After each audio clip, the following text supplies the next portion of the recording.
കേസിൽ റാപ്പർ വേടന്റെ അറസ്റ്റ് തടഞ്ഞ് ഹൈക്കോടതി. മുൻകൂർ ജാമ്യാപേക്ഷയിലെ വിശദമായ വാദം നാളെയും തുടരും. ഷപ്ന ചേരുന്നു ഡെസ്കിൽ നിന്നും.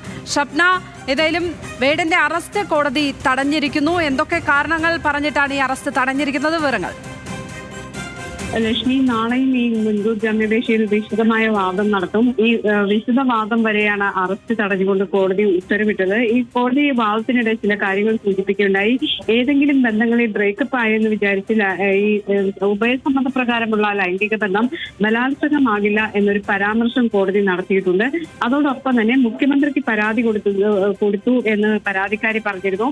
അത് എന്ത് ക്രിമിനൽ നടപടിയിലാണ് മുഖ്യമന്ത്രിക്ക് പരാതി കൊടുത്തത്?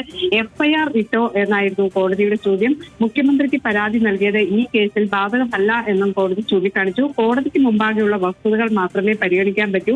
ഒരു സ്ത്രീയെ ബലാത്സംഗം ഉണ്ടാകാമെങ്കിലും മറ്റൊരു കേസിൽ അത് ബാധകമല്ല. അതിന്റെ സാഹചര്യം വേറെ കേസുകൾ വേടനെതിരെ ഉണ്ട് എന്ന് പരാതിക്കാരി കോടതിയെ അറിയിച്ച സാഹചര്യത്തിലാണ്. ഏതായാലും ഇത്തരത്തിൽ ഒരു വാദം നടക്കുകയും എന്നാൽ വാദം പൂർത്തിയാകാത്ത വരികയും ചെയ്ത സാഹചര്യത്തിലാണ് ഇനിയിപ്പോൾ നാളെയൊക്കെ ഈ കേസ് മാറ്റിയിട്ടുള്ളത്. ഷപ്നയാണ് ലീഗൽ ഡെസ്കിൽ നിന്ന് വിവരങ്ങൾ പങ്കുവച്ചതിപ്പോൾ.